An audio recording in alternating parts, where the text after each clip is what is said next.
আজকে আমি viral cherry blossom tree বানানো ট্রাই করব। সো এটার জন্য আমি ফার্স্টে শুকনা ডাল নিয়ে নিয়েছি আর কিছু মোম নিয়ে নিয়েছি। এটাকে আমি গলিয়ে নিব। আমি মোমের ভিতরে দিয়েছি মোম রং, মেজেন্টা কালারের মোম রং দিয়েছি আমি। এইবার মোম গলিয়ে নেওয়ার পরে আমাদের লাগবে একটা ঠান্ডা গ্লাসে পানি, অ্যান্ড তারপরে আমি যেভাবে দেখাচ্ছি একবার পানিতে হাত, তারপরে মোমে হাত, তারপরে আবার পানিতে হাত, তারপরে আবার মোমে হাত। এরপরে তোমার ফার্স্ট ফ্লাওয়ার বানাতে যাবা, আর হবে না, ভেঙে যাবে। আমার এইভাবে যে কতবার ভেঙেছে সেটা তো তোমরা ভিডিওতে দেখতেই পাচ্ছ।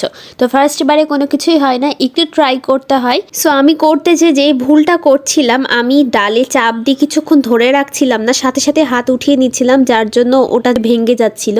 তো অবশ্যই তোমরা একটু হাত দিয়ে চেপে ধরবা। ডাল চেপে ধরে আস্তে করে আঙ্গুলটা সরিয়ে নিলে আমাদের চেরি ব্লসম হয়ে যাবে। এটা করতে করতে মোম শুকিয়ে যাচ্ছিল, তাই আমি আবার চুলার কাছে যে করছিলাম। আর দেখো কত মেসি প্রসেসের পরে আমাদের চেরি ব্লসম কতটা সুন্দর রেজাল্ট দিয়েছে। আমি কিছু হোয়াইট ফ্লাওয়ারও করেছি। কেমন হয়েছে কমেন্টে জানিও। টাটা।